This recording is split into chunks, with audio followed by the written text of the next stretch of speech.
आशा worker को मिलने वाला वेतन जायज नहीं, कैसे हो सकता है बदलाव? जी हाँ दोस्तों, आपने सही सुना। स्वागत है आपका यूपी बोर्ड ट्रिक में। आइए आज की खबर पर प्रकाश डालते हैं। क्या है पूरी बातें? NRHM यानी नेशनल रूरल हेल्थ मिशन, जो 12 साल पहले लॉन्च किया गया था, जिसके तहत देश भर में करीब 9 लाख से ज़्यादा आशा वर्कर्स काम कर रही हैं। इन सभी को कोरोना महामारी में दिए गए योगदान के लिए विश्व स्वास्थ्य संगठन यानी WHO की ओर से सम्मानित किया गया। लेकिन महामारी के दौरान देश के कई राज्यों की आशा वर्कर्स लगातार ये शिकायतें करती आ रही हैं कि उन्हें बिना सुरक्षा जमीन पर महामारी के दौरान सर्वे करने भेजा जाता है और वेतन को लेकर तो आशा वर्कर की शिकायत बहुत ही पुरानी है। कितना कमा पाती हैं एक आशा वर्कर्स, आइए हम जानते हैं। कुपोषण, पोलियो और कई अन्य स्वास्थ्य संबंधी समस्याओं के खिलाफ भारत की लड़ाई में फ्रंट लाइन वर्कर्स की भूमिका में रहने वाली लगभग 9 लाख आशा वर्कर्स 2020 में कोरोना वायरस महामारी के खिलाफ देश की लड़ाई में शामिल हुई। उन्होंने राशन वितरित करने से लेकर कॉन्टैक्ट ट्रेसिंग में मदद की और लोगों को वायरस के बारे में जागरूक किया। लेकिन अपनी जान को जोखिम में डालकर काम करने वाली आशा कार्यकर्ताओं को मिलने वाला वेतन बहुत ही कम है। इसके पीछे की वजह है कि इनके काम को स्वैच्छिक और पार्ट टाइम काम माना जाता है।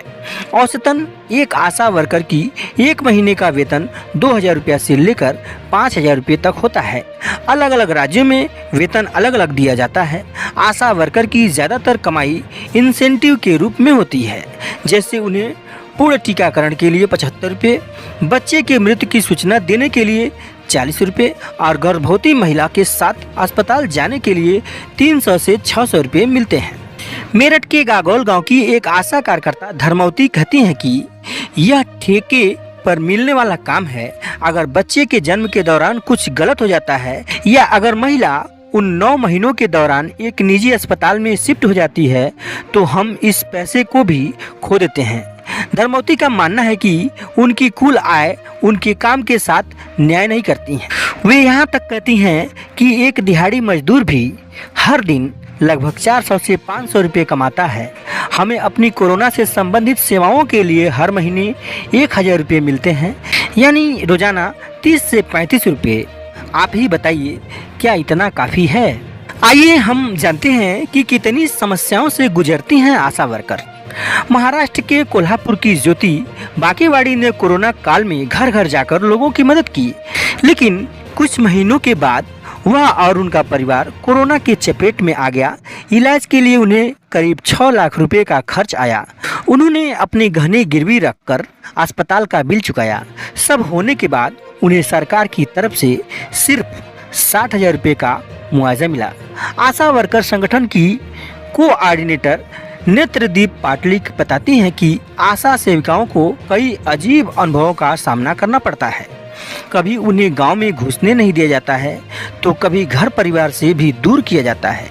लोगों की सेवा में जुटी इन सेविकाओं को कोई सुरक्षा नहीं मिलती। वहीं पर चंद्रकांता लहरिया कहते हैं, समस्या सिर्फ यह नहीं है कि उन्हें अपनी नौकरी के लिए पर्याप्त भुगतान नहीं किया जाता है, लेकिन बड़ा मुद्दा यह है कि उन्हें राज्य द्वारा दूसरे फ्रंट लाइन कार्यकर्ताओं को दिए गए सुरक्षा की चीज़ें या लाभ नहीं मिल रहे हैं। इसके अलावा उन्हें कभी कभी वायरस की वजह से लोगों द्वारा मौखिक और शारीरिक शोषण का सामना करना पड़ता है। लहरिया ने आगे कहा कि आशा कार्यकर्ताओं की इन समस्याओं का समाधान एक संस्थागत दृष्टिकोण में है। हमें एक आशा की भूमिका को परिभाषित करने और सरकार के साथ उनके काम को संस्थागत रूप देने की जरूरत है, ताकि इन्हें इंश्योरेंस कवर और मानदेय जैसे लाभ मिल सके। फिलहाल आशा को असाइनमेंट की जरूरत के मुताबिक काम पर रखा जाता है और भुगतान किया जाता है। इस दृष्टिकोण को बदलने की जरूरत है। तो दोस्तों, इस खबर में इतना ही। यदि जानकारी आपको अच्छी लगी हो तो इसे अपने लोगों में शेयर कीजिए। मेरी आवाज़ पहली बार सुन रहे हैं तो चैनल से जुड़ जाइए। चैनल को सब्सक्राइब करके बगल में घंटी जरूर दबा दीजिए। नमस्कार।